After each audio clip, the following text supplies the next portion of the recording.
എല്ലാവർക്കും ലണ്ടൻ വിശേഷത്തിന്റെ മറ്റൊരു എപ്പിസോഡിലേക്ക് സ്വാഗതം.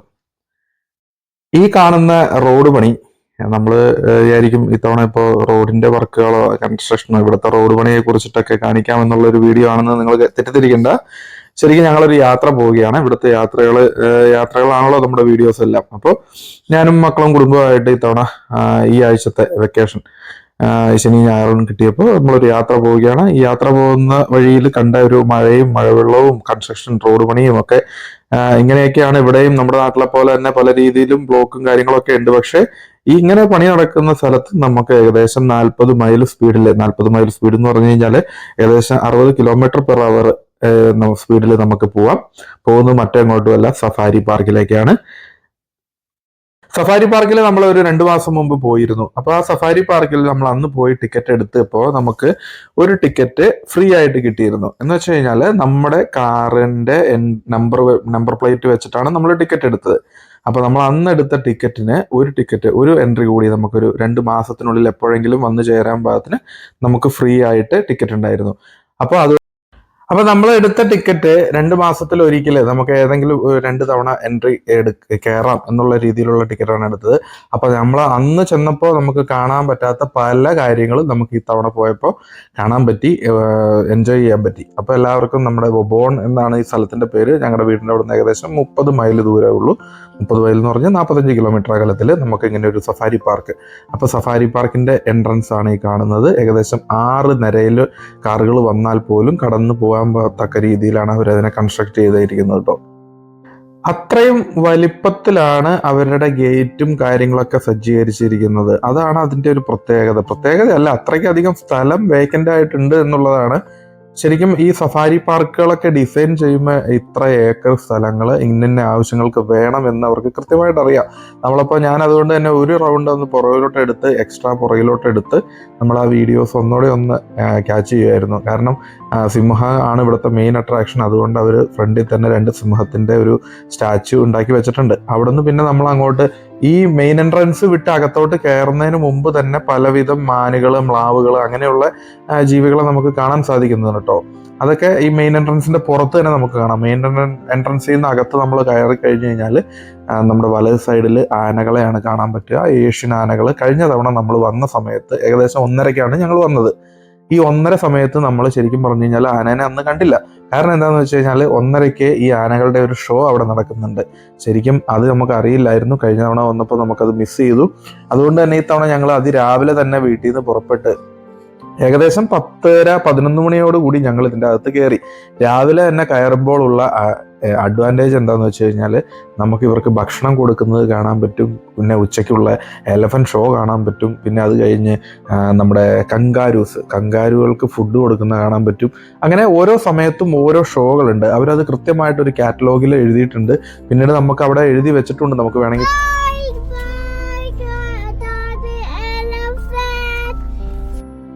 കഴിഞ്ഞ തവണ വന്നപ്പോൾ ഞങ്ങൾക്ക് ശരിക്കും പറഞ്ഞു കഴിഞ്ഞാൽ ഞങ്ങൾ വൈകിയാണ് ഇറങ്ങിയത്. വീട്ടിൽ നിന്ന് വൈകിയാണ് ഇറങ്ങിയത്. അതുകൊണ്ട് തന്നെ വൈകി തന്നെ പല മൃഗങ്ങളെയും നമുക്ക് കാണാൻ സാധിച്ചിരുന്നില്ല. അപ്പൊ അതുകൊണ്ട് തന്നെ ഈ തവണ നമ്മൾ ആദ്യം തന്നെ അങ്ങനെ കഴിഞ്ഞ തവണ മിസ്സായ എല്ലാ മൃഗങ്ങളെയും നമ്മൾ ആദ്യം തന്നെ പോയി കാണുകയായിരുന്നു. അങ്ങനെ മിസ്സായ കൂട്ടത്തിലുള്ളതാണ് സീബ്രാനെ മിസ് ചെയ്തിരുന്നു കഴിഞ്ഞ തവണ. അതുപോലെ തന്നെ എലഫന്റിനെ മിസ് ചെയ്തിരുന്നു. പിന്നീട് നമുക്ക് അവിടെ കുറേ ഗെയിം സോണുകൾ ഉണ്ടായിരുന്നു. പിന്നെ ഹിമാലയൻ പാണ്ട, റെഡ് പാണ്ട എന്ന് പറഞ്ഞിട്ടൊരു ചെറിയൊരു പാണ്ടയുടെ വർഗത്തിൽപ്പെട്ടത്. അതിനൊക്കെ ശരിക്കും പറഞ്ഞു കഴിഞ്ഞാൽ നമുക്ക് ഇന്ന് ഈ തവണ കാണാൻ പറ്റി. അതുപോലെ തന്നെ രാവിലെ തന്നെ ആയതുകൊണ്ട് എല്ലാവർക്കും നല്ല വിശപ്പുണ്ട്.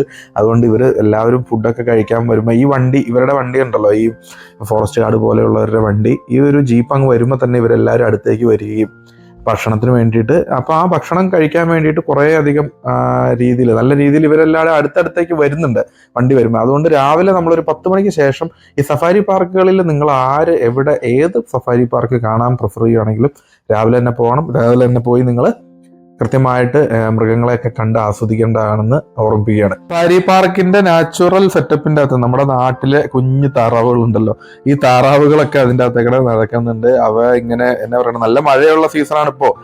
കഴിഞ്ഞ തവണ ഞങ്ങൾ പോയപ്പോൾ സമ്മറിലായിരുന്നു. 2 മാസം മുമ്പ് ഇവിടെ സമ്മർ ആയിരുന്നല്ലോ. ഇപ്പോൾ 2-3 ദിവസമായിട്ട് അതിഭയങ്കരമായിട്ടുള്ള മഴയാണ്. അപ്പോൾ ആ മഴ ആയതുകൊണ്ട് തന്നെ ഈ പറഞ്ഞ എല്ലാ മൃഗങ്ങളും ഒട്ടുമിക്ക മൃഗങ്ങളും ഈ കൂടിൻ്റെ അകത്ത്, അവർക്ക് കിടക്കാനുള്ള കൂടിൻ്റെ അകത്ത് അവർ വൈക്കോല് ഇട്ട് കൊടുത്തിട്ടുണ്ട്. ആ വൈക്കോലിൻ്റെ അകത്താണ്. അതുകൊണ്ട് പുറത്തോട്ടൊന്നും അവരെ കാണാനായിട്ട്, പുറം എന്ന് ഉദ്ദേശിക്കുന്നത് ഈ ഫീൽഡ് തന്നെ സഫാരി പാർക്കാണല്ലോ, ഇങ്ങനെ തുറന്ന് അഴിച്ചു വിട്ടേക്കും അവരെ. ഏക്കർ കണക്കിന്, കിലോമീറ്ററുകൾ എന്ന് വേണമെങ്കിൽ തന്നെ പറയാം. ഞങ്ങൾ 2 മണിക്കൂർ എടുത്തിട്ടാണ് ചുറ്റോട് ചുറ്റും ഈ കാർ ഓടിച്ച് കണ്ടത്. കാർ ഓടിച്ച് കാണുക എന്ന് പറയുമ്പോൾ ഒരു സ്ഥലത്ത് ഒരു മൃഗങ്ങളെ കാണുമ്പോൾ അവിടെ നിർത്തും, കുറെ ഫോട്ടോസ് എടുക്കും, വീഡിയോസ് എടുക്കും. അങ്ങനെ നമ്മൾ കഴിഞ്ഞ തവണത്തെ പോലെ തന്നെ 2 ഗേറ്റുള്ള ആ പ്രൊട്ടക്ഷൻ്റെ അകത്തേക്ക് കയറി. ഈ വാണിംഗ് എഴുതി വെച്ചേക്കണമെന്ന് വെച്ച് കഴിഞ്ഞാൽ നമ്മൾ കയറുന്ന ഗേറ്റിൻ്റെ അകത്തുള്ള മൃഗങ്ങൾ നമ്മുടെ ചില്ലുകൾ, വണ്ടിയുടെ ചില്ല് തല്ലി പൊട്ടിക്കാൻ ചാൻസുകളുണ്ട്. അതുപോലെ തന്നെ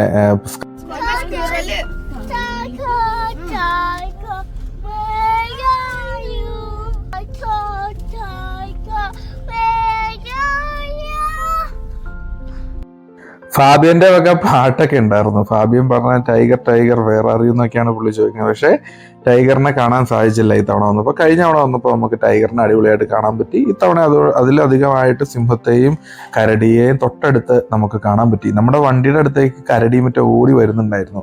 അതുപോലെ തന്നെ ഇവർ തീറ്റ ഇട്ട് കൊടുക്കുമ്പോൾ ഈ കരടിക്ക് കൊടുക്കുന്ന ഫുഡ് രാവിലെ തന്നെ ആയതുകൊണ്ട് ഫുഡ് കൊടുക്കുന്ന സമയമാണല്ലോ. അപ്പോൾ ആ സമയത്ത് എത്രയധികം പക്ഷികളാണെന്നറിയാമോ ഈ കരടിയോട് ചേർന്ന് വന്ന് നിന്ന് പക്ഷികൾ മുഴുവൻ അവരുടെ ഭക്ഷണം കൊത്തിപ്പറിച്ച് തിന്നാണ്. അപ്പോൾ അതിനെ ഇവർ ഓടിച്ചു വിടുന്നുണ്ട്. കഴിഞ്ഞ തവണ വന്നപ്പോൾ നമുക്ക് ഇതിന്റെ ഔട്ടർ ഫെൻസ് ഒന്നും എടുക്കാൻ കഴിഞ്ഞിരുന്നില്ല. ഔട്ടർ ഫെൻസ് എന്ന് പറഞ്ഞാൽ ഏകദേശം 6 മീറ്റർ പൊക്കത്തിൽ വലിയ ഫെൻസാണ്, ഇലക്ട്രിക്കൽ ഫെൻസാണ് ഇവർ കൊടുത്തിരിക്കുന്നത് കേട്ടോ, പ്രൊട്ടക്ഷന് വേണ്ടിയിട്ട്. കാരണം മൃഗങ്ങൾ അങ്ങനെ കടന്നു പോകരുത്. അങ്ങനെ ഇൻ കേസ് എങ്ങാനും ഏതെങ്കിലും മൃഗങ്ങൾ കടന്നു പോകാനായിട്ട് ശ്രമിച്ചു കഴിഞ്ഞാൽ തന്നെ അത് കറണ്ടിന്റെ പ്രൊട്ടക്ഷൻ ആയതുകൊണ്ട് അവർ ഷോക്ക് അടിക്കുമ്പോൾ തിരിച്ചു പോകും.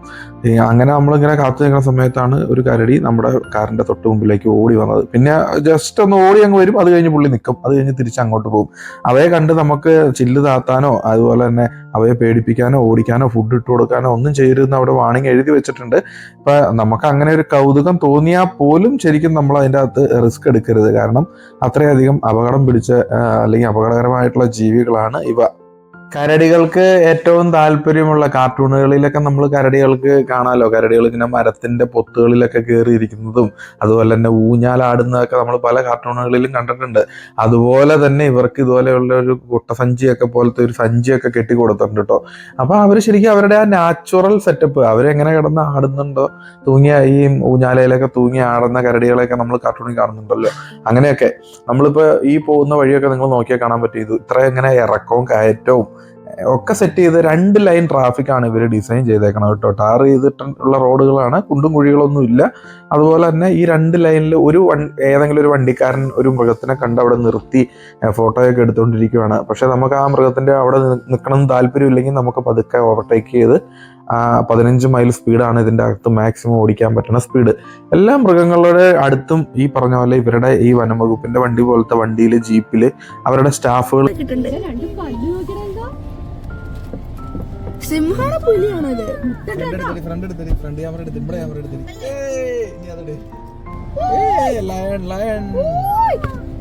മിണ്ടിട്ടില്ലടാ,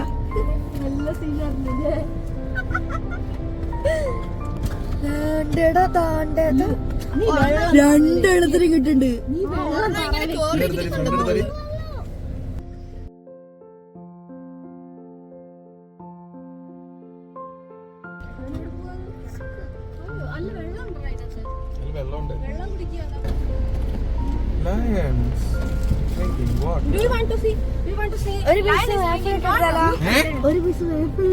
ക്ലേശം കൗതുകം കൂടുതലാന്ന് നമ്മൾ പറയുന്ന പോലെ അവിടെ കൃത്യമായിട്ട് എഴുതി വെച്ചിട്ടുണ്ട് ഒരു സാധനം കൊടുക്കരുത് അതിങ്ങൾക്ക്. എന്നിട്ടും നമ്മുടെ കൊച്ചു പറയുകയാണ് ഇത്ര അടുത്ത് സിംഹത്തിനെ കണ്ടു കഴിഞ്ഞപ്പോൾ ചില്ല് താത്തി അതിന് ഇത്തിരി വേഫിൾ ഇട്ട് കൊടുത്താലോ. വേഫിൾ എന്ന് പറഞ്ഞു കഴിഞ്ഞാൽ കേക്കിന്റെ കഷ്ണേ. നമ്മളൊന്ന് ആലോചിച്ചേക്കുക, നല്ല ഇറച്ചിയും മീനും തിന്നിട്ട് നല്ല അന്തസ്സായിട്ടിരുന്ന് വെള്ളം കുടിക്കുക പുള്ളിക്കാരൻ. ഇറച്ചി തീറ്റയ്ക്കൊന്നും ഒരു ദാരിദ്ര്യമില്ല. കാരണം ഇവന്റെ സൈസും അവന്റെ ആ തലയെടുപ്പും കണ്ടു കഴിഞ്ഞാൽ അറിയാം നമുക്ക് തീറ്റയ്ക്ക് ഒരു ദാരിദ്ര്യമില്ല എന്ന്. അവന്റെ അടുത്തേക്ക് നമ്മൾ ചില്ലൊക്കെ താത്തിയിട്ട് അവന് വേണ്ടിയിട്ട് നമുക്ക് ഒരു കഷ്ണം കേക്കിന്റെ കഷ്ണമോ വേഫിളോ എന്തെങ്കിലുമൊക്കെ ഇട്ട് കൊടുത്തു കഴിഞ്ഞാൽ ആ താത്തണ സെക്കൻഡേ ചിലപ്പോൾ ഓർമ്മ ഉണ്ടാവുള്ളൂ, ബാക്കി പടാവും. അപ്പൊ അതൊന്നും പിള്ളേർക്ക് അറിയില്ലല്ലോ. പിള്ളേർക്ക് എപ്പോഴും അവരുടെ ആ ഒരു തമാശ കളി എന്നൊക്കെയുള്ള രീതിയിൽ. എന്നാലും ഇവന്റെ ആ ഇരിപ്പും ആ നടപ്പും ഒക്കെ കണ്ടിട്ട് സത്യം പറയാലോ, അവൻ നമ്മുടെ വണ്ടീനെ എങ്ങനെ ക്രോസ് ചെയ്ത് പോയി. ക്രോസ് ചെയ്ത് പോണ സമയത്ത് ഞാൻ അറിയാതെ വണ്ടി എടുത്തു. അപ്പൊ തന്നെ അവിടെ നിന്ന് സെക്യൂരിറ്റി അവിടുന്ന് ബാക്കി ടോക്കിൽ എന്തോ മൈക്കൊക്കെ ഉണ്ട്. സെക്യൂരിറ്റി എന്ന് ഉദ്ദേശിക്കുന്ന ആ വണ്ടിക്കാരിൽ ഇരിക്കണ ചേച്ചി, ആ പുള്ളിക്കാരത്തി എന്തോ പറഞ്ഞു. ശരിക്കും പറഞ്ഞ വണ്ടി എടുക്കരുതെങ്ങാനും ആയിരിക്കും. കാരണം നമ്മുടെ വണ്ടിയോട് തൊട്ട് ചേർന്ന് പുള്ളിക്കാരനെ അങ്ങ് ക്രോസ് ചെയ്ത് ഇങ്ങനെ അങ്ങ് നടന്നു പോവുമായിരുന്നു.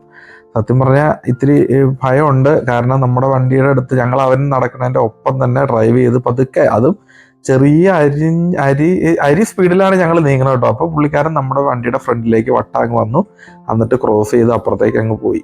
ഒന്ന് ആലോചിക്കുക, നമ്മുടെ ബോണറ്റിനേക്കാളും പൊക്കമുണ്ട് ആ സിംഹത്തിന്റെ സൈസ്. ആ പുള്ളിക്കാരൻ അപ്പോൾ ആ ചില്ലിനോട്ടെങ്ങാനും ഒരു അടിയും കൊടുത്തു കഴിഞ്ഞ് കഴിഞ്ഞാൽ ഒരു ദിവസം തിന്നാനുള്ള ഐറ്റം ഞങ്ങൾ എല്ലാവരും കൂടി പുള്ളിക്ക് കിട്ടും. എന്തായാലും സിംഹത്തിനെ ഇത്രയും അടുത്ത് നമ്മുടെ കൈപ്പാട് അകലത്തിലൊക്കെ കാണുക അല്ലെങ്കിൽ കിട്ടുക എന്ന് പറഞ്ഞു കഴിഞ്ഞാൽ അതിഭീകരമായിട്ടുള്ള കാര്യമാണ്. എന്നാലും സുരക്ഷിതമായിട്ട് അവര് അതിനെ മാനേജ് ചെയ്തിട്ടുള്ളത്. ഈ കാഴ്ച കണ്ടിട്ട് നമ്മൾ കുറച്ച് ഫ്രണ്ടിലോട്ട് ഒരു 100 മീറ്റർ മുമ്പോട്ട് വന്നില്ല. 2 റോഡിന്റെ അപ്പുറത്തേക്കും ഇപ്പുറത്തേക്കും അങ്ങോട്ടും ഇങ്ങോട്ടും കുറവളിച്ച് നടക്കണം. അങ്ങനെ കഴിഞ്ഞിട്ട് നമ്മൾ കുറച്ചിങ്ങ് ഫ്രണ്ടിലോട്ട് വന്ന സമയത്ത് നോക്കുമ്പോൾ അവിടെ ഇതുപോലെ തന്നെ മഴയായതുകൊണ്ടാന്ന് തോന്നുന്നു വീടിന്റെ അകത്ത്, വീടല്ല ഷെൽട്ടർ, ആ ഷെൽട്ടറിന്റെ അകത്ത് ഇവരൊരു 6-7 എണ്ണം കിടന്നുറങ്ങുക. മോളില് ഒരെണ്ണം ഇങ്ങനെ കാവലിന് നിൽക്കണ പോലെ മോളിൽ കയറി നിൽക്കുകയും ചെയ്യുന്നുണ്ട്. അപ്പൊ ഒന്ന് ആലോചിച്ച് നോക്കി, എന്തോരം സിംഹങ്ങളാന്ന് ഒരു ഏരിയയിൽ മൊത്തത്തിൽ അവരങ്ങ് കൊടുത്തേക്കുക. വീണ്ടും പുള്ളിക്കാരൻ റോഡിന്റെ ഇവിടുന്ന് ഇടതുനിന്ന് വലത്തോട്ട് പോയ പുള്ളിക്കാരൻ പിന്നെ വലതുനിന്ന് ഇടത്തോട്ടേക്ക് പോട്ടെ. ഇവരൊക്കെ ഇങ്ങനെ റോഡിനെ ക്രോസ് ചെയ്യുന്ന സമയത്ത് നമുക്ക് ഡ്രൈവ് ചെയ്യരുതെന്ന് അവര് ഇൻസ്ട്രക്ഷൻസിൽ ഉണ്ട്. എന്നാലും നമുക്കവിടെ തൊട്ടടുത്ത് സിംഹത്തിന് ഇത്രയും കാണാൻ കഴിഞ്ഞു. ജീവിതത്തിൽ ആദ്യമായിട്ടാണ് ഇങ്ങനെയൊക്കെ സിംഹത്തിനെ കാണുന്നത്. കാരണം തൃശ്ശൂരും തിരുവനന്തപുരത്തൊക്കെ നമ്മൾ പോയപ്പോൾ കണ്ടിട്ടുള്ളത് എങ്ങനെയാന്ന് വെച്ച് കഴിഞ്ഞാൽ ഈ കൂട്ടിൻ്റെ അകത്ത് ഇരുമ്പ് കൂട്ടിൻ്റെ അകത്ത് കിടക്കണമല്ലേ. ഇത് കാട്ടിക്കട നടക്കണ പോലെ രീതിയിൽ നല്ല വിരിഞ്ഞ് കാടിന്റെ രാജാവ് ആണ്ടെ അങ്ങോട്ട് പോയി. ഇത്രയും അടിപൊളിയായിട്ട് സിംഹത്തിനെ ഞങ്ങൾക്ക് കാണാൻ സാധിച്ചു എന്നുള്ളത് തന്നെയാണ് ഈ തവണത്തെ വരവിന്റെ ഏറ്റവും വലിയ അഡ്വാൻറ്റേജ്. പിന്നെ നമ്മുടെ വയനാട്ട് ചുരത്തിൽ നമ്മൾ എന്നും കാണുന്ന പോലെയുള്ള നമ്മുടെ കുഞ്ഞു കുരങ്ങന്മാർ ഒത്തിരി പേര് അടുത്ത ഏരിയ കുരങ്ങന്മാരുടെ ഏരിയയിലേക്കാണ് കിടക്കുന്നത്. കാരണം ഒരു ഏരിയ ആദ്യം പുലി, അത് കഴിഞ്ഞ് കരടി, അത് കഴിഞ്ഞ് സിംഹം, അത് കഴിഞ്ഞ് പുറത്തേക്ക് നമ്മൾ ഇറങ്ങിയിട്ട് ഈ ഒരു മങ്കികളെ കുരങ്ങന്മാരുടെ സ്ഥലത്തേക്ക്, അതിനുശേഷം നമ്മൾ പുറത്ത് കുട്ടികളുടെ പാർക്കിംഗ് ഏരിയ, പാർക്കും കളികളൊക്കെ ആയിട്ടുള്ള ടോയ് ട്രെയിന്, അതുപോലെ തന്നെ ഈ ടോയ് ട്രെയിനിൽ നമ്മൾ കഴിഞ്ഞ തവണ കയറിയായിരുന്നു. അതുകൊണ്ട് നമ്മൾ ഈ തവണ കയറണില്ല എന്ന് തന്നെ പ്ലാൻ ചെയ്തു. കാറ് പാർക്കിങ്ങിനൊക്കെ നമുക്ക് നാട്ടിലൊക്കെ നമ്മളൊരു സ്ഥലത്ത് ഒരു മ്യൂസിയത്തിലോ അല്ലെങ്കിൽ ഒരു ഏരിയയിലൊക്കെ പോയി കഴിഞ്ഞാൽ നമ്മൾ ഏറ്റവും കൂടുതൽ വണ്ടി പാർക്കിങ്ങിനൊക്കെ ആയിട്ടാണല്ലോ നമുക്ക് ബുദ്ധിമുട്ടുകൾ അനുഭവപ്പെടാറ്. ഇത് നോക്കിയാൽ കാണാൻ പറ്റും, ഈ പുല്ല് പിടിപ്പിച്ച് കിടക്കുന്ന ഭാഗങ്ങളെല്ലാം കാർ പാർക്കിംഗ് ഏരിയകളാണ്. അവിടെ പ്രത്യേകിച്ച് ഷെഡുകളൊന്നുമില്ല. നമുക്ക് അവിടെ എവിടെയെങ്കിലും വണ്ടി നിരയിൽ കൊണ്ടുവന്നിടാം. അതിനുശേഷം നമുക്ക് നമ്മുടെ പാർക്കിംഗ് ഒക്കെ ഫ്രീ ആട്ടോ ഈ ഒരു ബോർഡിൽ. നമ്മൾ ആ ടിക്കറ്റിൽ അതെല്ലാം ഫ്രീ ഇൻക്ലൂഡഡ് ആണ്. അപ്പോൾ നമ്മൾ കൃത്യമായിട്ട് 1:30 എലഫന്റ് മെഡോസ് എന്ന് പറഞ്ഞൊരു സ്ഥലം അവർ കഴിഞ്ഞ തവണ വന്നപ്പോൾ ഞങ്ങൾ ഇവിടെ വന്ന് നോക്കുമ്പോൾ ആന കിടന്നിടത്ത് പൂടയില്ല എന്ന് പറഞ്ഞാൽ ആട് കിടന്നിടത്ത് പൂടയില്ല എന്ന് മാറ്റി ആന കിടന്നിടത്ത് പൂടയില്ല എന്നുള്ള രീതിയിലാക്കി. അപ്പൊ ഈ ഒരു എലഫന്റ് ഷോ എന്താണെന്ന് അറിയാനും കാണാനും കേൾക്കാനും വേണ്ടിയിട്ട് നമ്മൾ കൃത്യം 1:30 തന്നെ 1:25 ആയപ്പോഴേക്കും നമ്മളിവിടെ എത്തി. നമ്മളെ പോലെ തന്നെ ഒത്തിരി കാണികളും വന്നിട്ടുണ്ട്. അപ്പോൾ ഇവിടെ ഇങ്ങനെ ഫ്രണ്ടിൽ ഒരു ഗാലറി പോലെ ഒരു സ്ഥലം കാണുന്നുണ്ടല്ലോ. അപ്പൊ നമ്മൾ അവിടെ ഇരുന്നു. ഞങ്ങളുടെ വിചാരം എന്താ, ആന നമ്മുടെ ഫ്രണ്ടിലേക്ക് വന്നിട്ട് സർക്കസിലൊക്കെ നമ്മൾ കാണുന്ന പോലെയുള്ള എന്തെങ്കിലും പരിപാടികളൊക്കെ ഉണ്ടാവും എന്നുള്ളൊരു വിശ്വാസത്തിലാണ് നമ്മൾ അവിടെ വന്നത്. പക്ഷേ ഏഷ്യൻ ആനകളാണ്, 5 ആനകളുണ്ട്. അതിൽ 3 പേരെ ഇവർ ഫ്രണ്ടിലോട്ട് കൊണ്ടുവരുന്നുണ്ട്. ഈ കൊണ്ടുവരുന്ന വഴിയുടെ അവരൊരു ബക്കറ്റിൽ ചെറിയ ഓറഞ്ച് പോലെ എന്തോ ഒരു ഫുഡ് അവർക്ക് ഇങ്ങനെ ഇട്ട് കൊടുക്കും. എന്ന് വെച്ചാൽ ഇവന്മാർ കൂടുതൽ സമയം അവിടെ നിന്ന് ഈ ചെറിയ ഫുഡ് ആകുമ്പോൾ അത് ഓരോന്ന് പറക്കി തിന്നണമല്ലോ. അപ്പൊ അത്രയധികം സമയം അവർ അച്ചടക്കത്തോടു കൂടി അവിടെ നിൽക്കും എന്നുള്ളൊരു കോമൺ ലോജിക്കൊക്കെയാണ് അവർ ഉപയോഗിച്ചിരിക്കുന്നത് അതിനെ കൺട്രോൾ ചെയ്യാൻ വേണ്ടിയിട്ട്. എന്നാലും നല്ല അനുസരണയുള്ള ആനകളാണ്. പിന്നീട് ഒരു ചേട്ടൻ ഇപ്പുറത്തേക്ക് വന്നു മൈക്കില് കാര്യങ്ങളൊക്കെ പറയുകയുണ്ടായി. അപ്പോൾ അങ്ങനെയുള്ള കാര്യങ്ങൾ പുള്ളിക്കാരൻ എന്തൊക്കെയാ പറയുന്നത് നമുക്ക് കേൾക്കാട്ടോ. ഈ ആനകൾ നിന്ന് അവരുടെ ഓരോ കാര്യങ്ങൾ അവർ പറയുന്നതനുസരിച്ച് കാണിക്കുന്ന ആ ഒരു രീതി എന്ന് വെച്ചാൽ എക്സിബിഷൻ പോലെ ആനകളെ എന്തൊക്കെ നോക്കുന്നു എന്നൊക്കെയാണ് അവർ പറയുന്നത്. അപ്പൊ അതിന്റെ ഫ്രണ്ടിൽ തന്നെ നമ്മൾ നോക്കിയാൽ കാണാൻ പറ്റും ഇലക്ട്രിക്കൽ ഫെൻസ് അവർ കൊടുത്തിട്ടുണ്ട് കേട്ടോ. എന്ന് വെച്ച് കഴിഞ്ഞാൽ ഏതെങ്കിലും ഒരു ആനയ്ക്ക് എങ്ങാനും വല്ല മതം പൊട്ടിക്കഴിഞ്ഞിട്ട് ആളുകൾ ഇരിക്കുന്ന ഏരിയയിലേക്ക് വരരുത് എന്ന് കരുതിയിട്ടാണ് അവർ പ്രത്യേകമായിട്ട് അങ്ങനെ ചെയ്തിരിക്കുന്നത്. അപ്പോൾ ഈ പറഞ്ഞ ഗാലറിയുടെ ഫ്രണ്ടിൽ ഒരു സ്പേസ് ഉണ്ട്. അവിടെ നിന്നിട്ട് ഒരു ചേട്ടൻ മൈക്കിൽ സംസാരിക്കും. അതിന്റെ പുറകില് സൈഡിൽ ഒരു കിടങ്ങുണ്ട്, ആനത്താഴി പോലെ, ആന ഇപ്പുറത്തേക്ക് ഓടി വരാതിരിക്കാൻ വേണ്ടിയിട്ട്. ഇനി ആ ഒരു കിടങ്ങിന്റെ അപ്പുറത്ത് ഇലക്ട്രിക്കൽ ഫെൻസ് ഉണ്ട്. അതൊക്കെ കഴിഞ്ഞിട്ടാണ്, അത്രയും സുരക്ഷിതമായിട്ടാണ് അവർ ഓരോ കാര്യം സെറ്റ് ചെയ്തിരിക്കുന്നത് കേട്ടോ. Now here at Safari Park we have 5 Asian elephants. We have the 3 females in the paddock just here. We have Raj and Yuzin next to the safari paddock. So if you do want to see them, all you have to do is drive down this re-entry road and they'll be out on your left hand side out grazing in their paddocks. Now I'm going to talk a little bit about Raja before moving on to the girls. Now Raja actually arrived here in 1997 alongside 2 of the females. And it's the best way that you can actually spot him if they were stood side by side. They originally arrived in. So after the talk, on your way out you'll be able to see those crates. You'll actually be able to see the sizes of what they were like when they arrived here all those years ago, compared to the sizes that they are now, and that size is quite incredible. Now, like I said, little Tali over here has only got the small tushes, but Tali is actually Raj's daughter, and Tali's role in the herd is effectively just to have fun. She hasn't really got any real responsibilities within the herd because she is only 10, being only 10 only last week. So when every morning she'll just come out and she'll do a lot of grazing, come across farmers' fields, and they end up eating up all the crops and destroying the livelihoods of these farmers. And unfortunately, the farmers are actually hurting the elephants before they even come to their crops and their lands as a way of trying to defend their farms, defend their livelihoods, or they're hurting them out of revenge afterwards after they've already came from the bottom. And each tooth is about the same size as a common house brick. So they're very, very large teeth. It's very important that we get good access to them and just make sure they're nice and healthy. Now, believe it or not, an elephant will go through 6 sets of teeth throughout their life. So as one falls out, another one will come down like a conveyor belt-like system to take place of the old one. And unfortunately for an older elephant like Yuzin, she's actually gone through all 6 sets of teeth, and she's only got 2 left. So we actually have to give her a specialised diet of chopped hay and steamed vegetables just to make up for the fact that she can't actually grind down her food. Now, after we've had a look inside the elephant's mouth, the next thing we'd ask the elephants to do is just to hand over that trunk so we can get a good look at that prehensile fingertip at the very end of that trunk. And our prehensile fingertip is actually so dexterous that it can pick up anything as small as a 2-pence piece off of the floor. So it's very important that we can check it over, make sure they've got no cuts, no scratches. When we do this, we actually have to check over the pads of their feet and the nails, make sure there's no cracks or splits starting to develop. And if we do happen to see any issues, we're then able to do the necessary foot care to promote a nice, healthy foot. And as you can imagine, being a 4-ton elephant on your feet all day, you want to have the best conditioned feet that you could possibly have. And by doing this, we're just then able to check them over. And like I say, if we do spot any issues, we're then able to do the necessary foot care in order to promote a nice, healthy foot. Now, being a human, sitting alongside next to an elephant, it can often be very, very hard to see along the tops of their backs. So what we ask elephants to do is just to come down to our level, and this just gives us great access to those backs. Now what we're checking for here while they're lying down is just to make sure they haven't got any injuries or any cuts or scratches that could have been caused from the low-hanging boughs or trees, or even just playing a little bit too rough with each other. And by being at this level, we're then able to check it over and then also do any treatments if we then need to, if we spot any issues. My elephants on a bi-monthly basis, just to make sure they're as healthy on the inside as they look and appear on the out. And the best place for us to actually do that is from just behind the ear.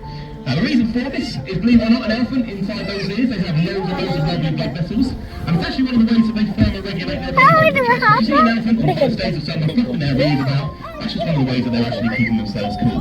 But it also means it's the least intrusive place for us to actually withdraw blood from, and as long as we give them a nice reward, they're more than happy to take part.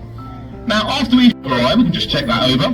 Then afterwards we stand them up, we give them a nice jackpot reward for taking part, then we send them on their way to enjoy a nice long day out on the safari paddock. Now how about a round of applause for our elephants, because they're really good.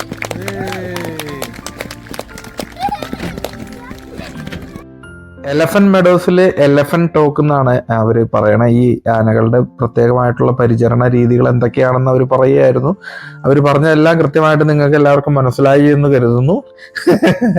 ഇതൊക്കെയാണ് ഇവിടുത്തെ ഇംഗ്ലീഷിന്റെ സ്പീഡും കാര്യങ്ങളൊക്കെ. Anyway, അതിനുശേഷം നമ്മളിത് മുന്നോട്ടേക്ക് നീങ്ങി കഴിഞ്ഞ് കഴിഞ്ഞപ്പോൾ കങ്കാരുകൾക്ക് തീറ്റ കൊടുക്കുന്ന ഒരു സ്ഥലം ഉണ്ടായിരുന്നു. കങ്കാരുകൾക്ക് തീറ്റ കൊടുക്കുന്നത് കണ്ടതിന് ശേഷം നമ്മൾ ലഞ്ച് ടൈമിലേക്ക് നമ്മൾ എത്തി. നമ്മൾ വീട്ടിൽ നിന്ന് ഫുഡ് കൊണ്ടുവരുവാണ്. ഇതുപോലെ ടേബിളിൽ നമുക്ക് വെച്ച് കഴിക്കാൻ പറ്റും. ആ ലഞ്ച് കഴിച്ചതിന് ശേഷം ഞങ്ങൾ ബോട്ടിങ്ങിന് ഇറങ്ങി. 1 മീറ്റർ ആഴമുള്ള തടാകമാണ് ഈ കാണുന്നത്. ഈ 1 മീറ്റർ ആഴമുള്ള തടാകത്തിൽ 1 മീറ്റർ കൂടുതൽ പൊക്കമുള്ളവർക്ക് മാത്രമേ ബോട്ടിങ് അവർ അനുവദിക്കുള്ളൂ. അപ്പൊ അതുകൊണ്ട് തന്നെ നമ്മുടെ കുഞ്ഞിന് ഫാബിക്കുട്ടന് ബോട്ടിങ്ങിന് കയറാൻ സാധിച്ചില്ല. കാരണം കഴിഞ്ഞ തവണ വന്നപ്പോഴും അവർ നമ്മളോട് പറഞ്ഞിരുന്നു കൊച്ചിനെ കയറ്റാൻ പറ്റില്ല എന്ന്. അതുകൊണ്ട് കഴിഞ്ഞ തവണ വൈഫും പിള്ളേരും കയറി, ഇത്തവണ ഞാനും പിള്ളേരും കയറി. അപ്പോൾ അങ്ങനെ 2 തവണ വന്നപ്പോൾ രണ്ട് ബാച്ചായിട്ട് നമ്മൾ ബോട്ടിങ് പെഡൽ ചെയ്തു. സ്വാൻ ബോട്ട്, മക്കൾ പറഞ്ഞിട്ട് സ്വാൻ ബോട്ടിൽ കയറി. നല്ല അന്തരീക്ഷം, നല്ല മഴയൊന്നും ഇല്ലാത്തതുകൊണ്ട് തന്നെ നല്ല വൃത്തിയായിട്ട് പെഡൽ ചെയ്യാനും പറ്റി. അതുപോലെ കാറ്റില്ലാത്തതുകൊണ്ട് വലിയ സ്ട്രെസ് ഉണ്ടായിരുന്നില്ല. അല്ലെങ്കിൽ ഈ പറഞ്ഞ പോലെ കാറ്റിനെതിരായിട്ട് നമുക്ക് എത്ര പെഡൽ ചെയ്ത് കഴിഞ്ഞാലും നമ്മൾ കയറില്ല. നമ്മുടെ ഊട്ടിയിലൊക്കെ നമ്മൾ ഒത്തിരി പോയിട്ടുള്ളതാണ് ഇതെല്ലാം അങ്ങനെയുള്ള. എന്നാലും ഈ പറഞ്ഞ ബോട്ടിൽ കയറാനായിട്ട് വളരെയധികം വലിയൊരു ക്യൂ ഒക്കെ നിന്നതിന് ശേഷമാണ് നമുക്കൊരു ചാൻസ് കിട്ടിയത്. ഈ ബോട്ടിൽ കയറുന്നതിനൊന്നും നമ്മൾ പ്രത്യേകിച്ച് പൈസയൊന്നും കൊടുക്കണ്ട കേട്ടോ. അപ്പൊ നമ്മൾ ബോട്ട് ചെയ്യുന്നതിന് അതേ സ്പീഡിൽ നമ്മളോടൊരു താറാവ് മത്സരിച്ച് നമ്മുടെ തൊട്ട് പുറകെ തന്നെ ഉണ്ടായിരുന്നു. പുള്ളിക്കാരൻ ജയിച്ചു എന്ന് ചോദിച്ചു കഴിഞ്ഞാൽ പുള്ളി ജയിച്ചില്ല, പുള്ളി വേറെ ദിക്കിലേക്ക് പോയി. പുള്ളി പുറകിലോട്ട് പോയി, ഞങ്ങൾ മുമ്പോട്ട് പോയി. അപ്പൊ അങ്ങനെ ബോട്ടിംഗ് എന്ന് പറഞ്ഞിട്ടുള്ള ആ ഒരു കാര്യം ചെയ്ത് സന്തോഷമായിട്ട് നമ്മൾ അടുത്ത സ്വീകരണ സ്ഥലത്തേക്ക് നീങ്ങി. ഈ സ്വീകരണ സ്ഥലം എന്ന് പറഞ്ഞാൽ നമ്മുടെ നാട്ടിലുള്ള സാധാ ആട് പശുക്കളൊക്കെ ഉണ്ടല്ലോ, അങ്ങനെയുള്ള ഫാം യാർഡുകളാണ്. ആ ഫാം യാർഡിനോട് ചേർന്നിട്ട് ഹിമാലയൻ ഹൈറ്റ്സ് എന്ന് പറഞ്ഞിട്ടൊരു സ്ഥലം, അവിടെ ഉള്ളത് ഹിമാലയൻ പാണ്ട. ആ പാണ്ടയുടെ റെഡ് പാണ്ട, സാധാരണ പാണ്ടയുടെ കളറിലുള്ളതല്ല, റെഡ് പാണ്ട എന്ന് പറഞ്ഞാൽ എന്തോ പ്രത്യേകതയുണ്ട്. അതുകൊണ്ട് തന്നെ ഒത്തിരി ആളുകൾ അവിടെ വട്ടം കൂടി നിന്ന് അതിന്റെ കാഴ്ചകൾ കാണാനായിട്ടുണ്ടായിരുന്നു കേട്ടോ. നമുക്ക് ഇവിടെ ഈ യൂറോപ്പിൽ വന്നിട്ടുള്ള ഓരോ സ്ഥലങ്ങളിൽ നമ്മൾ പോകുമ്പോൾ കാണാൻ പറ്റും, ഇരുമ്പിന്റെ ഫെൻസുകളൊന്നുമില്ല, ട്രീറ്റഡ് വുഡാണ് എല്ലാ മതിലുകളും ഫെൻസുകളും. അങ്ങനെയുള്ള ഓരോ ആവശ്യങ്ങൾക്കായിട്ട് അവർ സെറ്റ് ചെയ്തിരിക്കുന്നത് മുഴുവൻ മരത്തിന്റെ കാര്യങ്ങളാണ്. മരമാണ് ഫുള്ള്. ഇരുമ്പ് കൊണ്ടുള്ള ഒരു നിർമ്മിതികൾ വളരെ കുറച്ചിട്ടാണ്. ഇപ്പൊ നമ്മൾ ആ ബോട്ടിന്റെ അവിടെ കയറാനായിട്ട് നമ്മൾ നിന്നപ്പോഴും അതുപോലെ തന്നെ ഈ പാണ്ടയുടെ ഫെൻസ് കെട്ടിയേക്കണതും ആടുകൾക്ക് വേണ്ടിയിട്ട് ഫെൻസ് കെട്ടിയേക്കണതും അങ്ങനെയുള്ളതെല്ലാം മരങ്ങൾ കൊണ്ടാണ്. ഇവരെല്ലാം മരങ്ങൾ കൊണ്ടുള്ള ഫെൻസുകളാണ് ഉപയോഗിച്ചേക്കണത്. മഴ നനഞ്ഞു കഴിഞ്ഞാൽ പോലും ഇത് ചെതലില്ലാത്തതുകൊണ്ട് തന്നെ ഇതൊന്നും നശിച്ചു പോകുന്നില്ല കേട്ടോ. അപ്പൊ അതിനുശേഷം നമ്മൾ അടുത്ത സ്ഥലത്തേക്ക് പോയത് പെൻഗിനുകൾ കിടക്കുന്ന അല്ലെങ്കിൽ പെൻഗിനുകൾ ഇട്ടേക്കുന്ന ഏരിയയിലേക്കാണ്. അപ്പോൾ ഞങ്ങൾ കരുതി ഇവിടുന്ന് തൊട്ടടുത്ത് പോയി ഇന്ന് കാണാൻ പറ്റില്ല എന്ന് കരുതി. അതുകൊണ്ട് ഞങ്ങൾ കുറേ ദൂരെ നിന്ന് ആദ്യം വീഡിയോ എടുത്തു. അത് കഴിഞ്ഞപ്പോഴാണ് മനസ്സിലായത് ഇവരുടെ തൊട്ടടുത്തേക്ക് നമുക്ക് എൻട്രി ഉണ്ട്. നമ്മളവിടെ പോയി പെൻഗിനൊക്കെ നിൽക്കണം കണ്ടു കഴിഞ്ഞ് കഴിഞ്ഞാൽ കൃത്യമായിട്ട് ഫോട്ടോ എടുക്കാൻ വേണ്ടിയിട്ട് അവർ പോസ് ചെയ്ത് നിൽക്കണ പോലെയാണ് എല്ലാവരും ഇങ്ങനെ വന്നെന്ന് ഇങ്ങനെ എണീറ്റ് ആ ഒരു ഏരിയയിൽ വെള്ളം കുറേശ്ശെ ഒഴുകി വരുന്ന ഏരിയയിൽ നിന്നിട്ട് അവർ ഫോട്ടോ എടുക്കാൻ വേണ്ടി നിൽക്കുന്ന ഒരു പ്രതീതിയാണ് ഞങ്ങൾക്ക് തോന്നിയത് കേട്ടോ. അവിടുന്ന് കുറച്ച് പുറത്തേക്ക് മാറി കഴിഞ്ഞ് കഴിഞ്ഞപ്പോൾ കുരങ്ങന്മാര്, സ്കിരൽ മങ്കീസ് എന്നാണ് അതിന്റെ പേര്. ഒരു അണ്ണാനേക്കാളും കുറച്ചുകൂടെ വലിപ്പമുള്ളൂ കേട്ടോ. അതിന്റെ ഏറ്റവും വലിയ ഐറ്റങ്ങളാണ് ആ കാണുന്നത്. അതിന്റെ അടുത്തേക്ക് നമുക്ക് പോകാനൊന്നും ആയിട്ടൊരു നിവൃത്തിയില്ല. ഫുള്ള് ഫെൻസ് ഉണ്ട്, കെട്ടിയിട്ടുണ്ട്, ഗ്ലാസ് ഡോറുകളാണ്. അങ്ങനെ ആ കുരങ്ങുകൾ കടിച്ചു കഴിഞ്ഞാൽ എന്തൊക്കെയോ രോഗങ്ങൾ വരും എന്നൊക്കെ പറഞ്ഞിട്ട് അവിടെ എഴുതി വെച്ചിട്ടുണ്ട്. അപ്പൊ അതെല്ലാം കഴിഞ്ഞതിന് ശേഷം നമ്മൾ വന്നപ്പോൾ ആമേനെ കാണാൻ പറ്റി. ആമകൾ എന്ന് പറയുമ്പോൾ നമ്മൾ ഉദ്ദേശിക്കുന്ന പോലെ ഒരു കുഞ്ഞൊരു ആമയൊന്നുമല്ല, നല്ല സൈസ് ജൈജാന്റിക് ആമകൾ എന്ന് വേണമെങ്കിൽ പറയാം. അത്യാവശ്യം നല്ല സൈസുള്ള ആമകൾ.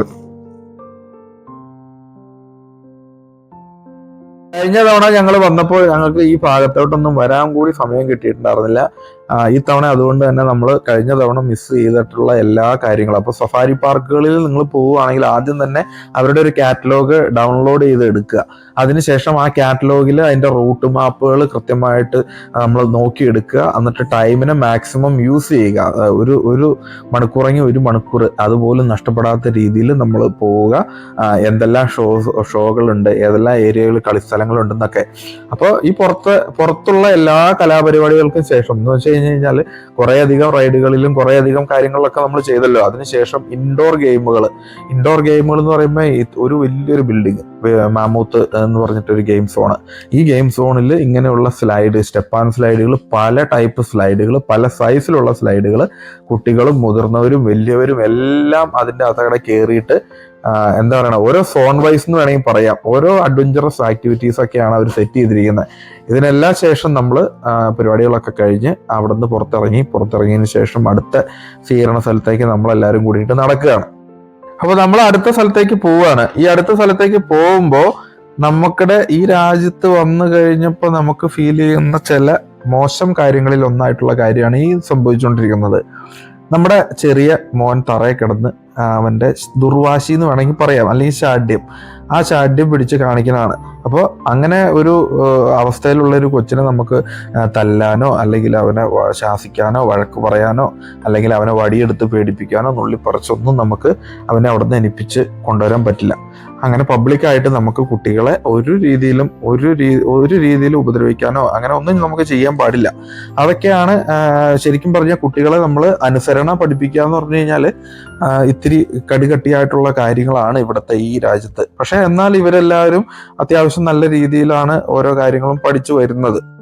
തല്ല് കൊടുത്താലാണ് കുട്ടികൾ പഠിക്കുകയുള്ളൂ, അല്ലെങ്കിൽ തല്ല് കൊണ്ടാലാണ് പിള്ളേര് നല്ല മര്യാദ പഠിക്കുകയുള്ളൂ എന്നുള്ളൊരു കാഴ്ചപ്പാടൊക്കെ നമ്മുടെ നാട്ടിലുള്ളത്. അപ്പൊ അതൊക്കെ വെച്ച് നോക്കുമ്പോൾ ഇവിടുത്തെ രീതികൾ പല വ്യത്യാസങ്ങളുണ്ട്. അപ്പൊ നമ്മൾ ഈ കാണുന്ന എല്ലാം ഈ ഒരു സഫാരി പാർക്കിന്റെ പാർക്കിംഗ് ഏരിയകളാണ് കേട്ടോ. അപ്പോൾ പറയാൻ കാരണം എന്താണെന്ന് വെച്ച് കഴിഞ്ഞാൽ എത്രയധികം കാറുകൾ ഇവിടെ വന്നാലും അവർ അക്കോമഡേറ്റ് ചെയ്യാനായിട്ടുള്ള സൗകര്യങ്ങൾ അവർക്കുണ്ട്. ചുമ്മാ പള്ളിപ്പറമ്പ് പോലെ കിടക്കുന്ന ഒരു പറമ്പ്, ആ പറമ്പിന്റെ അകത്ത് ഒരു പുല്ല് വളർത്തിയിട്ട് പുല്ലിനെ കട്ട് ചെയ്ത് കൃത്യമായിട്ട് നിർത്തിയേക്കണം. അപ്പൊ അതുകൊണ്ട് പുല്ല് വളരുന്നത് കൊണ്ട് തന്നെ ചെളി കുറവാണ്. അതുപോലെ തന്നെ ഇവിടുത്തെ മണ്ണ് നല്ല കോമ്പാക്ട് ചെയ്തതിന് ശേഷമാണ് അവരത് പിടിപ്പിച്ചേക്കണത്. അപ്പൊ അതുകൊണ്ട് വീല് താണു പോകാനോ അല്ലെങ്കിൽ ചെളി കിടന്ന് പൊതഞ്ഞു പോകാനൊക്കെയുള്ള അങ്ങനെയുള്ള പരിപാടികളൊന്നുമില്ല. പിന്നെ ഇവിടുത്തെ ഒരു മണ്ണിന്റെ ഒരു പ്രത്യേകതയും വേണമെങ്കിൽ അങ്ങനെ ഒന്ന് പറയാം, സ്ട്രോങ് ആയിട്ടുള്ള മണ്ണാന്ന് തോന്നുന്നു.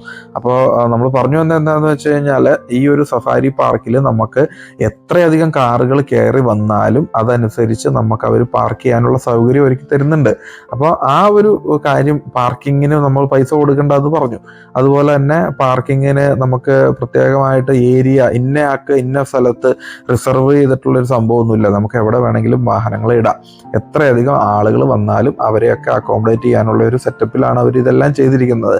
നമ്മുടെ നാട്ടിൽ ഇതുപോലെയുള്ള ഒരു ടൂറിസ്റ്റ് പ്ലേസും അതുപോലെ തന്നെ ഇതുപോലെ ഒരു പാർക്കിംഗ് ഫെസിലിറ്റീസും നമുക്ക് ഫുഡ് കഴിക്കാനുള്ള ഒരു ഫെസിലിറ്റീസും എല്ലാം ചേർന്നിട്ട്, അതുപോലെ തന്നെ എനിക്കിതിനകത്ത് ഇപ്പോൾ നമ്മളെപ്പോഴും സാമ്പത്തികപരമായിട്ടുള്ള കാര്യം വെച്ചിട്ട് കൺസിഡർ ചെയ്യുകയാണെങ്കിൽ നമ്മളൊരു പാസ് എടുത്തു, ഒരു തവണ വന്ന് ഈ പാർക്കും കാര്യങ്ങളൊക്കെ എൻജോയ് ചെയ്തു. അതേ പാസ് വെച്ചിട്ട് നമുക്ക് വീണ്ടും ഒരു തവണ 2-3 മാസത്തിനുള്ളിൽ ഒരിക്കൽ കൂടി വരാമെന്നൊരു സെറ്റപ്പ് നമ്മുടെ നാട്ടിലുണ്ടെങ്കിൽ ഈ ഒരു 2 അല്ലെങ്കിൽ 3 മാസത്തിലൊരിക്കൽ നമ്മൾ വീണ്ടും ഒരു പിക്നിക്ക് എന്ന് വെച്ച് കഴിഞ്ഞാൽ, ഈ പിക്നിക്കിന് വരുമ്പോൾ ഇവർക്ക് കിട്ടുന്ന എമൗണ്ട് എന്ന് വെച്ച് കഴിഞ്ഞാൽ വണ്ടിയുടെ പാർക്കിങ്ങിൽ നിന്നോ അല്ലെങ്കിൽ നമ്മൾ അവിടെ നിന്ന് ഫുഡ് കഴിക്കുന്നു, നമ്മൾ ഐസ്ക്രീം മേടിച്ച് കഴിക്കുന്നു, അതുപോലെ തന്നെ നമുക്ക് ആ സറൗണ്ടിങ്സിലുള്ള ബിസിനസ് വർദ്ധിക്കുകയാണ്.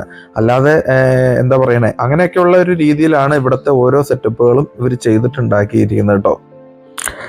അപ്പൊ നമ്മൾ ഈ പോകുന്ന വഴിയിൽ നമുക്ക് കാണാൻ പറ്റും ഇടത് സൈഡിലും വലത് സൈഡിലും ഒക്കെ, ഞാനിപ്പോൾ ഇത് ഇത്തിരി സ്പീഡ് കൂട്ടിയിട്ടാണ് ചെയ്തേക്കണത്, ഇടത് സൈഡിലും വലത് സൈഡിലൊക്കെ വാഹനങ്ങളും പാർക്കിങ്ങുകളും അതുപോലെ തന്നെ റോഡ് ക്രോസ് ചെയ്യുന്ന സമയത്ത് നമ്മൾ ചെയ്യേണ്ട മര്യാദകളും ഇതൊക്കെ പരസ്പരം അപകടം വരാതിരിക്കാനും മാലിന്യ സംസ്കരണത്തിനും എല്ലാത്തിനും വളരെ അടുക്കും ചിട്ടയും അച്ചടക്കത്തോടും കൂടിയിട്ടാണ് ഇവിടുത്തെ ഓരോ കാര്യങ്ങളും സിസ്റ്റമാറ്റിക് ആയിട്ടാണ് ഇവർ ചെയ്തിരിക്കുന്നത്.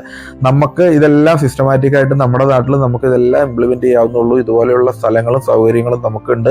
നമുക്ക് കാലാവസ്ഥയും ഇവരെക്കാളും കുറച്ചുകൂടെ അനുകൂല്യമാണ്. കാരണം പല സമയത്തും നിങ്ങൾ നോക്കിയാൽ കാണാൻ പറ്റും, ഇവിടെ ഇപ്പൊ മഴയാണെങ്കിൽ മഴ, ഇന്നിപ്പോ രാവിലെ മഴയാണെങ്കിൽ മഴ, ഉച്ചയ്ക്ക് വെയിൽ, വൈകുന്നേരം ഐസ്, അങ്ങനെയൊക്കെയുള്ള ഒരു പ്രത്യേക ടൈപ്പ് കാലാവസ്ഥയാണ് ഇവർക്ക്. എന്നിരുന്നാലും ഇവർ ഇതിനെല്ലാം അതിജീവിച്ചുകൊണ്ട് ടൂറിസം സ്പോട്ടുകളാണെങ്കിലും എന്ത് കാര്യങ്ങളാണെങ്കിലും നല്ല ക്വാളിറ്റി സർവീസുകളാണ് ഇവർ നമുക്ക് തരുന്നത്.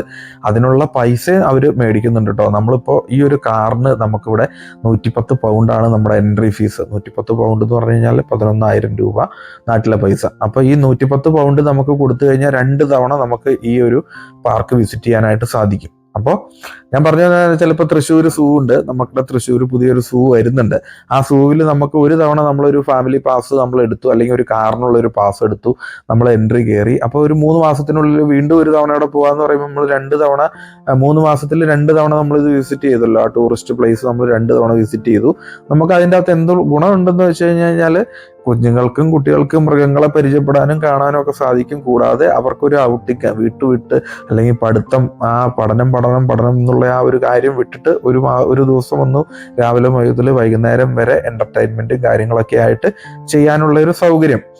നമ്മുടെ ഈ സഫാരി പാർക്ക് എന്ന് പറയുന്ന ഏരിയ നിങ്ങൾ നോക്കിയാൽ കാണാൻ പറ്റും. മൃഗങ്ങളുള്ള സ്ഥലത്ത് അവർ പ്രൊട്ടക്ട് ചെയ്ത് ഏറ്റവും സേഫ് ആയിട്ടുള്ള സ്ഥലത്ത് ഇലക്ട്രിക്കൽ ഫെൻസ് വരെ കൊടുത്ത് ചെയ്തിരിക്കുന്നു. അതിനുശേഷം പാർക്ക്, കുട്ടികൾക്ക് കളിക്കാനുള്ള പാർക്കുകൾ സെറ്റ് ചെയ്തിരിക്കുന്നു. അതിനുശേഷം ഫുഡ് കഴിക്കാനുള്ള കോർണറുകൾ, ഫുഡ് കോർട്ടുകൾ, അങ്ങനെയുള്ള കാര്യങ്ങളെല്ലാം സെറ്റ് ചെയ്തിരിക്കുന്നു. അതിനുശേഷം ഇപ്പൊ ഈ പുറത്തോട്ടുള്ള എക്സിറ്റ് വഴിയാണ് ഈ വഴിയുടെ ഇടത് സൈഡിലും വലത് സൈഡിലും മാനുകളാണുള്ളത്. മാനുകൾ അവിടെ ഒരു ബോർഡ് എഴുതി വെച്ചിട്ടുണ്ട്. കഴിഞ്ഞ വർഷം 30 മാനുകൾ വണ്ടി ഇടിച്ച് ആക്സിഡന്റ് ആയിട്ട് മരിച്ചിട്ടുണ്ടെന്ന് അവിടെ ഒരു ബോർഡ് എഴുതി വെച്ചിട്ടുണ്ട്. അപ്പോൾ അതുകൊണ്ട് ബി കെയർഫുൾ ആയിട്ട് ഡ്രൈവ് ചെയ്യണം, നിങ്ങൾ കൃത്യമായിട്ട് സുരക്ഷിതമായിട്ട് വാഹനം ഓടിക്കണം എന്ന് ശരിക്കും പറഞ്ഞാൽ വാണിംഗ് ഒക്കെ എഴുതി വെച്ചിട്ടുണ്ട്. എന്നാലും മാനുകൾ ഓടി വന്ന് വാഹനത്തിലേക്ക് വന്ന് ഇടിക്കുകയാണ് ചെയ്യുക. ഞാൻ പറഞ്ഞ എന്താണെന്ന് വെച്ച് കഴിഞ്ഞാൽ, നമ്മളിങ്ങനെയുള്ള ഒരു ടൂറിസ്റ്റ് സ്പോട്ടുകളിലൊക്കെ പോകുമ്പോൾ വളരെ കെയർഫുൾ ആയിട്ട് നമ്മൾ ഡ്രൈവ് ചെയ്യണം. നമുക്ക് നോക്കിയാൽ കാണാൻ പറ്റും ഈ ഒരു ഇടത് സൈഡിലും വലത് സൈഡിലും കാണുന്ന ഈ ഫീൽഡിൽ കൂടെ മാനുകൾ ഓടി അങ്ങോട്ടും ഇങ്ങോട്ടും നടക്കുന്നു. നമ്മൾ അതിൻ്റെ അകത്ത് സെൻറ്ററിൽ കൂടെ ഏകദേശം 30 മൈൽ സ്പീഡ് എന്ന് പറയുമ്പോൾ 45 km/h സ്പീഡിൽ നമ്മൾ വാഹനം ഓടിച്ചുകൊണ്ട് പോവുകയാണ്. മാനുകൾ വട്ടം ചാടി വന്ന് ഇടിച്ചു കഴിഞ്ഞാൽ മാനുകൾ ചത്തുപോകും. അപ്പൊ അങ്ങനെ മാനുകൾ വരുന്നത് കാണുമ്പോൾ തന്നെ നമ്മൾ സ്പീഡൊക്കെ കുറച്ച് നമ്മുടെ നാട്ടിൽ ഏതെങ്കിലും ഒരു സൂവില് അല്ലെങ്കിൽ ഏതെങ്കിലും ഒരു സഫാരി പാർക്ക് നമ്മുടെ കേരളത്തിലൊക്കെ ഒരു സെറ്റ് ചെയ്ത് ഒരു 250 ഏക്കർ സ്ഥലം ഉണ്ടെങ്കിൽ കൂളായിട്ട് എനിക്ക് തോന്നുന്നത് ഇങ്ങനെ ഒരു കാര്യമൊക്കെ സെറ്റ് ചെയ്യാൻ പറ്റുമെന്ന് തോന്നുന്നു. എന്തായാലും ഒരു ദിവസം ഫുള്ള് രാവിലെ നമ്മൾ കയറി കഴിഞ്ഞ് കഴിഞ്ഞാൽ 10 മണിക്ക് കയറി കഴിഞ്ഞാൽ വൈകിട്ട് 6 മണിക്ക് ഇറങ്ങുന്നത് വരെ നമുക്ക് എന്റർടൈൻമെന്റിനുള്ള കാര്യങ്ങളുണ്ട്, സംഭവങ്ങൾ ഈ ഒരു വബോൺ എന്ന് പറഞ്ഞിട്ടുള്ള സഫാരി പാർക്കുകളിൽ ഉണ്ട്. നമ്മുടെ വീടിൻ്റെ അടുത്ത് വെറും 30 മൈൽ ദൂരത്തിലാണ് ഈ സംഭവം സ്ഥിതി ചെയ്യണത്. അപ്പോൾ ഇതുപോലെ UK പല സ്ഥലങ്ങളിലും ഇതുപോലെയുള്ള ഓരോരോ സഫാരി പാർക്കുകളും കാര്യങ്ങളൊക്കെ ഉണ്ട്. അപ്പോൾ പിന്നെ നിങ്ങൾ നോക്കിയാൽ കാണാൻ പറ്റും, മരങ്ങളൊക്കെ ട്രിം ചെയ്ത് നിർത്തിയേക്കണ കാണാൻ പറ്റും. മരത്തിനെ ഒരു എന്താണ് പറയണ ഒരു ബുഷ് അതിന്റെ ബോട്ടം സൈഡെല്ലാം കട്ട് ചെയ്ത് നല്ല വൃത്തിയായിട്ട്, അതിനൊരു പേരുണ്ടായിരുന്നു, ഞാനത് മറന്നുപോയി. അപ്പോ നല്ല വൃത്തിയായിട്ട് ഒരു മരം നിൽക്കുന്നത് മരത്തിന്റെ അടിഭാഗത്തേക്കടെ മാനുകൾക്കും മൃഗങ്ങൾക്കൊക്കെ നടന്നു പോകാൻ പാകത്തിനും താഴ്ഭാഗം മോൾ ഭാഗം നല്ല വൃത്തിയിൽ നല്ല റൗണ്ട് ഷേപ്പിൽ കട്ട് ചെയ്ത് അവർ നിർത്തിയിരിക്കുന്നു. അപ്പൊ നമ്മൾ ഇങ്ങനെ വീണ്ടും നമ്മൾ ഈ ഒരു പാർക്കിൻ്റെ അകത്ത് നമ്മൾ ഇതുവരെ പുറത്തേ ആടിയിട്ടില്ല കേട്ടോ. അപ്പൊ ഈ പുറത്തോട്ട് പോകുന്ന വഴിയിൽ പോലും നമ്മൾ ഇങ്ങനെ നോക്കുമ്പോൾ കുറച്ച് ചേച്ചിമാർ വണ്ടി റോഡിന്റെ സൈഡിൽ ഓപ്പോസിറ്റ് ഡയറക്ഷനിൽ നിർത്തി, റോങ് സൈഡിൽ നിർത്തിയിട്ട് ഹസാർഡ് ഇൻഡിക്കേഷനൊക്കെ ഇട്ടിട്ട് നിർത്തി ഫോട്ടോ എടുക്കണം. നോക്കുമ്പോൾ ഒരു കലമാൻ എന്നൊക്കെ പറയണ പോലെ മാനിന്റെ കൊമ്പ് ഭയങ്കര കമ്പാട്ടോ, നല്ല വൃത്തി, നല്ല അടിപൊളി ഒരു മാൻ. ഇത് പറയാൻ കാരണം എന്താ വെച്ചാൽ റോഡ് സൈഡിൽ നമുക്ക് ഇങ്ങനെ വാഹനങ്ങളൊക്കെ നിർത്തി ഈ ഒരു ഫോട്ടോ എടുക്കാനും മാനുകൾക്ക് കാണാനൊക്കെ ആയിട്ടുള്ളൊരു അവസരം നമുക്ക് ഈ സഫാരി പാർക്കുകളിൽ കിട്ടും. വാഹനത്തിൽ നിന്ന് പുറത്തിറങ്ങരുതെന്നാണ് നിയമം. എന്നിരുന്നാൽ പോലും ആ ചേച്ചിമാർ മാനായതുകൊണ്ടാന്ന് തോന്നുന്നു പുറത്തൊക്കെ ഇറങ്ങി ഫോട്ടോയൊക്കെ എടുത്തു. എന്തായാലും ഞങ്ങൾ അവിടെ നിന്ന് ബ്രേക്ക് ചെയ്ത് ഞങ്ങൾ 1-2 ചെറിയ ഷോർട്ട് വീഡിയോകളൊക്കെ എടുത്ത് ഞങ്ങൾ വേഗം തന്നെ ഇങ്ങ് പോന്നു. അപ്പോൾ ഇന്നത്തെ ഈ ഒരു യാത്ര സഫാരി പാർക്ക് വബോൺ എന്ന് പറഞ്ഞ സ്ഥലത്താണ് ഉണ്ടായിരുന്നത്. അപ്പോൾ നമ്മൾ അവിടെ പോയി രാവിലെ നമ്മൾ 10:30 കയറി വൈകുന്നേരം 6 മണിയോടുകൂടി നമ്മൾ തിരിച്ച് വീട്ടിലേക്ക് വാഹനം അവിടെ നിന്ന് തിരിച്ചു. അപ്പോൾ ഈ ഒരു സ്ഥലം ഇപ്പോൾ ഇതാണ് നമ്മുടെ മെയിൻ റോഡിലേക്ക് കയറുന്ന ഒരു സ്ഥലം. വബോൺ എന്ന് പറഞ്ഞിട്ടുള്ള ആ ഒരു സഫാരി പാർക്കിന്റെ ഏരിയ കഴിഞ്ഞ് പുറത്തേക്ക് നമ്മളൊരു നാഷണൽ സ്പീഡ് ലിമിറ്റ് ഈ റോഡിൽ നമുക്ക് നിങ്ങൾ നോക്കിയാൽ കാണാൻ പറ്റും. എത്ര ചെറിയ റോഡാന്ന് നോക്കി, ഒരു കാറിന് അങ്ങോട്ടും പോകാം, ഒരു കാറിന് ഇങ്ങോട്ടും വരാം. ഈ റോഡിൽ നമുക്ക് 60 miles/hour നമുക്ക് ഡ്രൈവ് ചെയ്യാം. ഏകദേശം 60 മൈൽ എന്ന് പറയുമ്പോൾ 85 km/h അല്ലെങ്കിൽ 90 km/h സ്പീഡിൽ നമുക്ക് ഈ ഒരു ചെറിയ റോട്ടിൽ കൂടെ നമുക്ക് ഡ്രൈവ് ചെയ്യാം. അപ്പൊ എങ്ങനെയായിരിക്കും നമ്മൾ ഇതിൻ്റെ അകത്തേക്കൂടെ എത്ര സ്പീഡിൽ കൂടെ ഡ്രൈവ് ചെയ്യണമെന്ന് നിങ്ങൾക്ക് തോന്നുന്നു അല്ലേ? നമ്മൾ ലൈൻ ട്രാഫിക് തെറ്റിക്കാൻ പാടില്ല. നമ്മൾ ഇടത് സൈഡിൽ കൂടെ ട്രാക്കിൽ കൂടെയാണ് നമ്മൾ ഓടിക്കണമെങ്കിൽ നമുക്ക് ഈ ഒരു സ്ഥലത്ത് ഇടത് ട്രാക്കിൽ കൂടെ മാത്രമേ ഓടിക്കാൻ പറ്റുള്ളൂ. നോൺ സ്റ്റോപ്പിംഗ് ഏരിയ ആണ്. വാഹനം യാതൊരു കാരണവശാലും നിർത്തിയിടാൻ പറ്റില്ല. കൂടാതെ റൈറ്റ് സൈഡിലെ ഓവർടേക്കിങ്ങും പാടില്ല. അപ്പോൾ ഇങ്ങനെയൊക്കെ ഉള്ള നിയമങ്ങൾ പാലിച്ചു കഴിഞ്ഞാൽ നമുക്ക് നമ്മുടെ ലെഫ്റ്റ് ഹാൻഡ് സൈഡിൽ കൂടെ നമുക്ക് അത്യാവശ്യം നല്ല സ്പീഡിൽ തന്നെ നമുക്ക് പോകാനും പറ്റും. നമ്മൾ ഓരോ ഡെസ്റ്റിനേഷനിൽ കൃത്യമായിട്ട് നമുക്ക് എത്താനും സാധിക്കും. നിങ്ങളൊന്ന് ആലോചിച്ച് നോക്കി, ഇതുപോലെയുള്ള റോഡിൽ നമ്മൾ അടിമാലിക്കും മൂന്നാറിനൊക്കെ പോകുമ്പോൾ നോൺ സ്റ്റോപ്പിംഗ് ആയിട്ടുള്ള ഒരു റോട്ടിൽ കൂടെ നമ്മൾ ഇതുപോലെ പോവുകയാണെങ്കിൽ നമുക്ക് കോതമംഗലത്ത് നിന്നൊക്കെ അടിമാലിക്കൊക്കെ എത്ര സമയം വേണ്ടി വരും. ഇതുപോലെയുള്ള പാർക്കിംഗ് പ്ലേസുകൾ ഉണ്ടാവും ഇടത് സൈഡിലും വലത് സൈഡിലും. നമുക്ക് വണ്ടി നിർത്തണമെങ്കിൽ, എന്തെങ്കിലും എമർജൻസിയിൽ വണ്ടി നിർത്തണമെങ്കിൽ അങ്ങനെയുള്ള പാർക്കിംഗ് സ്പോട്ടുകളിൽ നമുക്ക് നിർത്തിയിടാൻ പറ്റും.